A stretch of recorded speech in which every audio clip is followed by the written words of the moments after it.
신앙 고백 우리 하겠습니다. 나는 전능하신 아버지 하나님 천지의 창조주를 믿습니다. 나는 그의 유일하신 아들 우리 주 예수 그리스도를 믿습니다. 그는 성령으로 잉태되어 동정녀 마리아에게서 나시고 본디오 빌라도에게 고난을 받아 십자가에 못 박혀 죽으시고 장사된 지 사흘 만에 죽은 자 가운데서 다시 살아나셨으며 하늘에 오르시어 전능하신 아버지 하나님 우편에 앉아 계시다가 거기로부터 살아있는 자와 죽은 자를 심판하러 오십니다. 나는 성령을 믿으며 거룩한 공교회와 성도의 교제와 죄를 용서받는 것과 몸의 부활과 영생을 믿습니다. 아멘. 찬송가 262장이에요.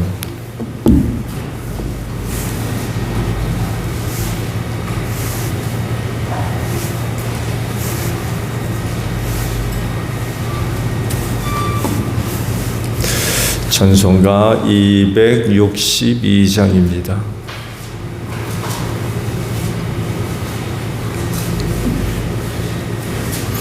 날 구원하신 예수님 영원히 찬송하겠네.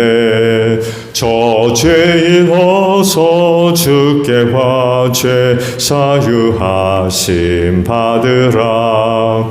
구하라 주실 것이요 찾으라 얻을 것이라. 죄 중에 상한 영혼을 주 온전하게 하시네. 주 우리 죄로 인하여 피 흘려 죽으셨으니 주밖에 없는 사랑을 만 백성 알게 전하세. 주 예수 사랑 못 잊어 나 항상 눈물 흘리네. 이 세상 어디 가든지 나 주만 생각합니다. 목마른 자의 세배와 영생의 물을 마시라. 내 주를 사랑한데도 늘 맘에 부족하도다. 마태복음 3장의 말씀입니다. 1절에서 10절까지예요. 그 무렵에 세리제 요한이 나타나서 유대 광야에서 선포하여 말하기를 회개하여라 하늘나라가 가까이 왔다 하였다. 이 사람을 두고 예언자 이사야는 이렇게 말하였다. 광야에서 외치는 이의 소리가 있다. 너희는 주님의 길을 예비하고 그의 길을 곧게 하여라. 요한은 낙타 털옷을 입고 허리에는 가죽띠를 띠었다. 그의 식물은 메뚜기와 들꿀이었다. 그때 예루살렘과 온 유대와 요단강 부근 사람들이 다 요한에게로 나와서 자기들의 죄를 자백하며 요단강에서 그에게 세례를 받았다. 요한은 많은 바리새파 사람과 사두개파 사람들이 세례를 받으러 오는 것을 보고 그들에게 말하였다. 독사의 자식들아, 누가 너희에게 닥쳐올 징벌을 피하라고 일러주더냐. 회개에 알맞은 열매를 맺어라. 그리고 너희는 속으로 주제넘게 아브라함의 유리 조상이다 하고 말할 생각을 하지 말아라. 내가 너희에게 말한다. 하나님께서는 이 돌들로도 아브라함의 자손을 만드실 수 있다. 도끼를 이미 나무 뿌리에 갖다 놓았으니 좋은 열매를 맺지 않는 나무는 다 찍어서 불 속에 던지실 것이다. 아멘. 오늘 아침에는요 8절의 말씀을 함께 나누려고 합니다. 회개에 알맞은 열매를 맺어라 라는 말씀입니다. 오늘 아침에 보신 말씀들은 세례 요한의 그 세례 사역을 기록을 하시죠. 세례 요한은 예수님과 먼 친척 관계였죠. 6개월 먼저 이 세상에 태어났습니다. 누가복음을 보게 되면 이 세례 요한의 출생과 관련된 신비로운 그런 사건들이 기록이 되어져 있죠. 그도 역시 하나님의 놀라운 섭리와 계획 가운데 출생한 그런 인물이었죠. 그의 부모 사가랴와 엘리사벳 나이가 많이 들었고, 엘리사벳은 아이를 낳지 못하는 여자로 알려져 있었죠. 그런데 그들에게 하나님께서 요한을 이제 보내주셨죠. 이렇게까지 하나님께서 하셨던 이유는 예수님보다 먼저 세례 요한을 보내서 그 길을 예비하고 그 길을 닦아놓는 그 역할을 세례 요한에게 맡기셨고, 그래서 그를 그 가정의 선물로 보내주셨죠. 그래서 그의 사역을 통해서 많은 사람들이 우리 예수님을 맞을 준비를 했고, 또 예수님이 나타나셨을 때에 예수님을 영접하게끔 하는 그 역할을 세례 요한이 잘 감당을 했습니다. 그래서 예수님이 본격적으로 이제 사역을 시작하실 때에 이런 현상이 일어났죠. 세례 요한을 쫓았던 많은 제자들이 세례 요한을 두고 누구한테 가요? 예수님에게로 갑니다. 이를 두고 제자들이 굉장히 걱정들을 했죠. 그렇지만 이를 두고 세례 요한이 시기하고 질투하고 그러질 않았죠. 이런 말까지 하죠. 그는 흥해야 되고 나는 쇠해야 된다. 이런 말까지 할 정도로 그는 자기가 해야 할 일을 아주 충실하게 잘 감당을 했고, 예수님이 나타나셨을 때 그는 기꺼이 그런 자신의 역할에 대해서 충분히 이해를 하고 있었기 때문에 그렇게 보여지는 일을 두고 속상해하고 그러지를 않았어요. 그만큼 내가 뭐 해야 될 사람이냐, 하나님이 나를 이 세상에 보내신 목적이 어디 있는지 분명히 인식을 하고 살았던 그런 사람이었죠. 그의 세례는 사람들로 하여금 회개케 하는 회개의 세례였다고 소개를 하죠. 그러면서 이제 예수님을 이제 맞을 준비를 하게 됩니다. 결코 자기가 스타가 되지 않았어요. 사람들로 하여금 자기를 바라보고 자기를 따라오고 자기 중심으로 사람들을 모으려고 하지 않았어요. 예수님을 위한 사람들로 만드는 일에 그런 최선을 다했을 뿐이었어요. 참 귀한 모습이죠. 많은 사람들이 와서 회개하고 세례를 받았다고 그러죠. 이건 뭘 얘기하느냐? 말씀을 드린 대로 예수 맞을 준비를 시키는 거예요. 예수 맞을 준비.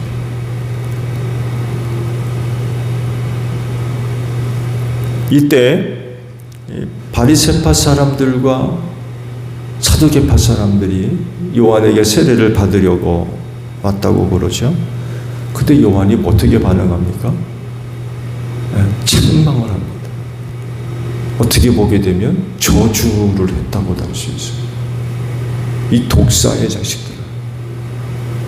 그러면서 하나님의 신박한 심판을 선포를 하죠.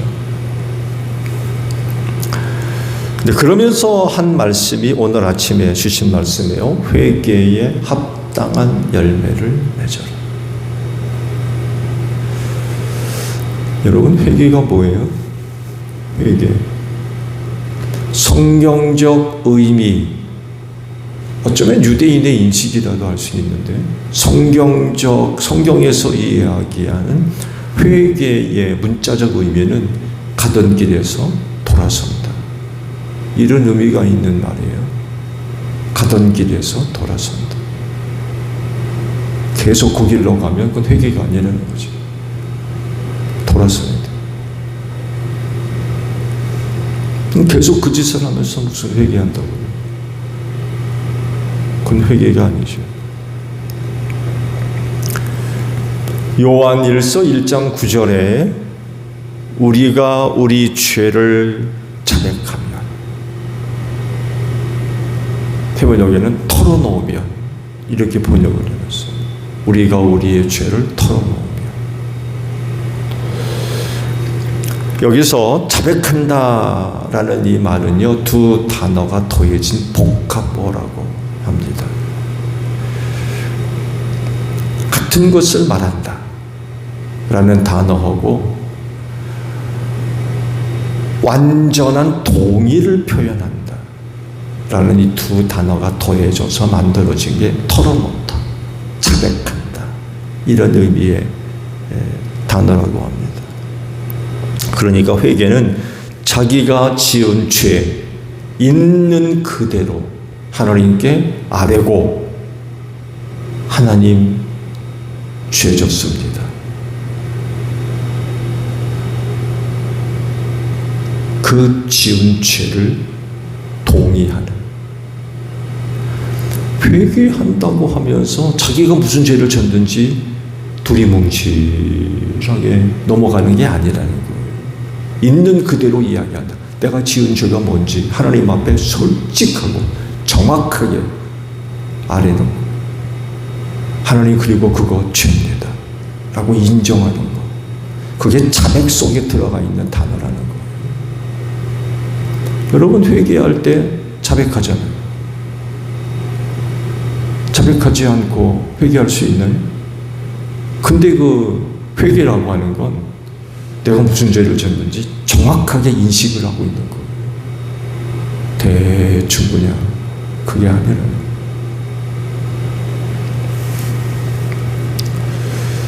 지은 죄가 무엇인지 소상하게 아뢰고 그것이 하나님 앞에 죄라고 하는 것을 인정하는 거라는 거예요. 그리고 돌아서야 돼요. 여기까지가 회개입니다. 아래는 곳에서 끝나요? 그건 회개가 아니라는 거죠. 돌아서는 것까지 포함한 게 회개라는 거예요. 다시는 죄를 짓지 말아야 된다는 거죠. 세례 요한에게 그와 같은 말을 들었던 사람들, 사도계파와 바리새파 사람들, 세례 받았을까요? 어떻게 생각하세요? 세례 받으러 왔는데 세례 요한한테 이런 소리를 들었어요. 받았을까요? 안 받았을까요?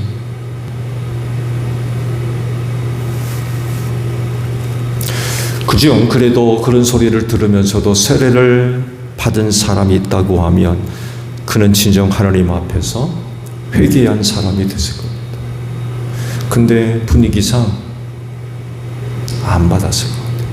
기분 나빠서. 한두 사람이 있어야죠. 세례 받으려는 사람들이 상당수 많이 있었을 텐데, 그런 자리에서 공개적으로 그런 소리를 들었는데 그 세례 받을 기분이 들겠어요?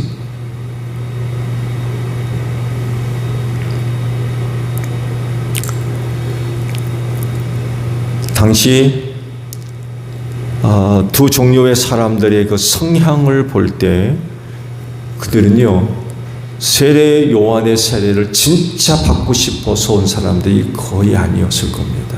아마 요한의 세례를 이용해서 자기의 의를 자랑하려고 하는 그런 의도들이 다분히 갖고 있을 사람들입니다. 그러니까 회개하고 싶어서 세례 받으러 온 게 아닌 거예요.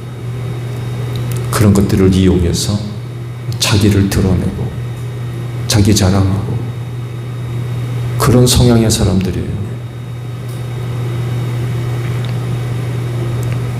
더 나아가서 세례 요한을 이용해서 다른 의도를 뭔가 가지고 있을 사람들입니다. 당시 굉장히 많은 사람들이 세례 요한의 제자가 됐거든요.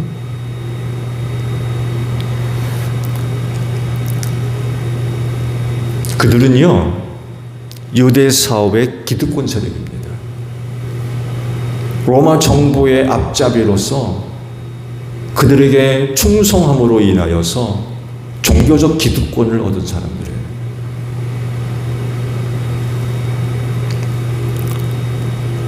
이런 사람들을 긴장시키는 것 중에 하나가 군중의 모임입니다. 이들이 어디로 누구에게로 모이는가에 아주 민감하게 반응하는 그런 사람들이었어요.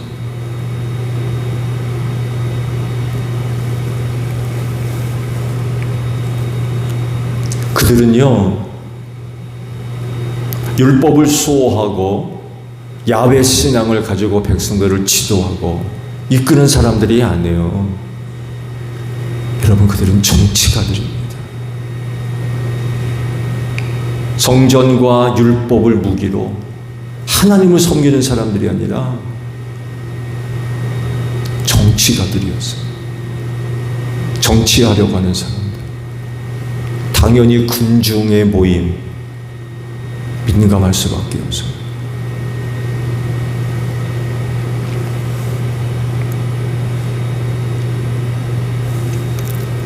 그래서 이들은요, 자기들의 첩자를 그 군중 속에 늘 숨겨두었습니다. 그리고 그들을 보내서 감시했어요. 그리고 늘 보고를 받았습니다. 필요하면 그 무리 가운데 첩자들을 보내가지고 감시하고 심지어는 선동까지 했습니다. 그 군중들의 심리를 이용해서 이용하는 거죠. 자기들의 뜻대로, 자기들의 유익대로. 반대하는 사람이라고 하면 자기들이 원치 않는 그런 사람들, 반대편에 서는 사람이라고 그러면 그 선동이 어떤 선동이겠어요?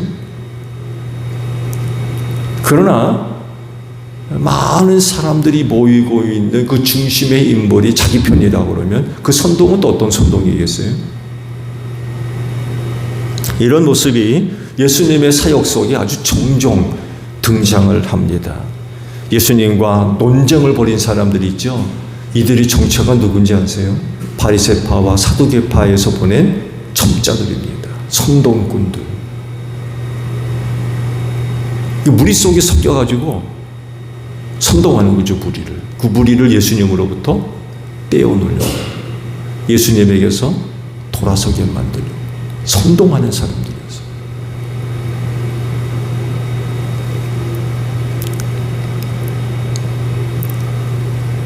그렇지만 그들이 예수님을 이길 수가 있어요? 이길 수가 없어요. 좋은 예로도 예수님이 그 빌라도 법정에서 재판을 받을 때에 그러잖아요.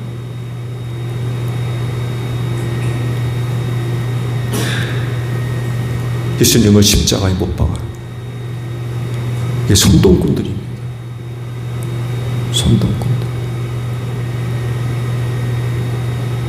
아무것도 모르는 군중들은 그런 선동꾼에 휘둘려가지고 그런 그 난리를 치는.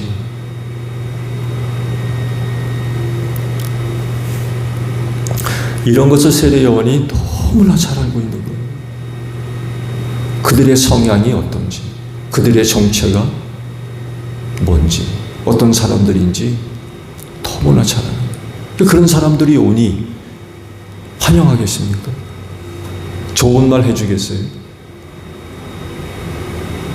좋은 말 못 해주는 거예요.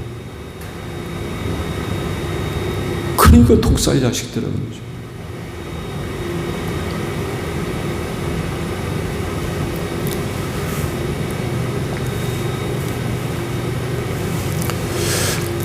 그러면 세례 요한이 그들을 향해서 회개의 열매를 맺어라 라는 말을 해줬는데, 회개의 열매가 뭐예요? 회개의 열매.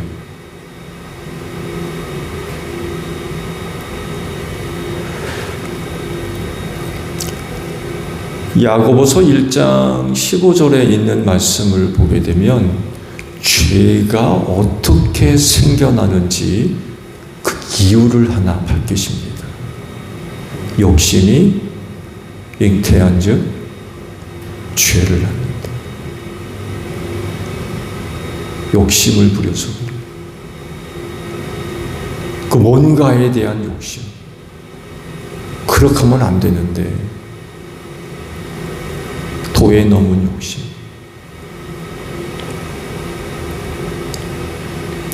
이렇게도 볼 수 있죠. 자신의 한계, 자신의 능력, 혹은 자신의 어떤 위치, 모습, 거기에 합당하게 생활해야 되는데 그렇지가 않아요. 결국 욕심은요, 하나님 앞에서 자신이 누구인지 몰라서 그래요. 하나님 앞에서 내가 누구냐, 어떤 사람이냐. 자기를 알면 욕심 부리지 않습니다. 알기 때문에. 근데 하나님 앞에서 내가 누구인지를 몰라요.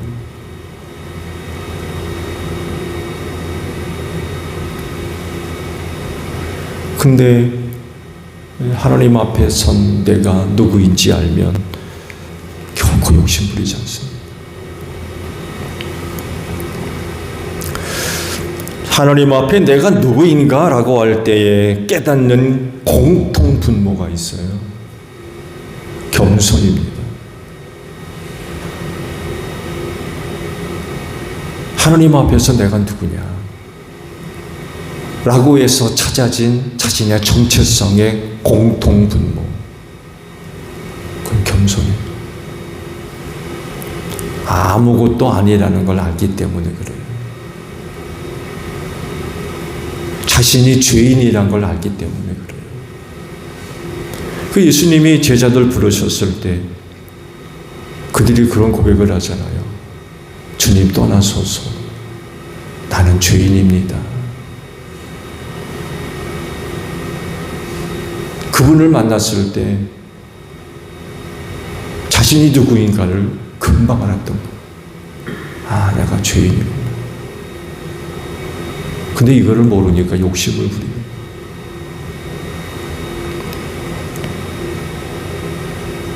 그래서 결국 그 회개의 열매는요, 하나님 앞에 선 그 처음의 나로 돌아가는 겁니다. 처음의 나. 여러분, 처음의 나는 어떤 모습이에요?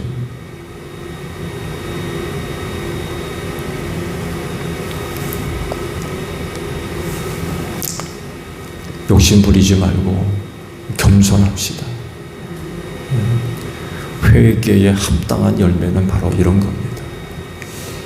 욕심 부리지 않는 것. 오늘도 하나님 앞에 오셨는데 하나님 앞에 와 있는 여러분은 누굽니까? 어떤 분이세요?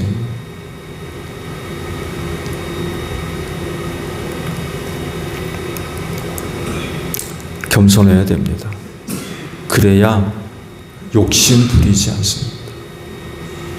욕심 부리지 말아야 죄 짓지 않습니다.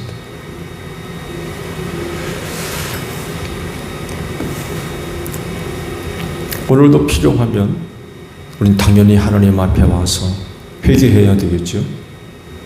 그 회개는 돌아서는 것까지 포함이 됩니다. 회개에 합당한 열매를 맺고 사는 여러분들이 되시기를 바랍니다.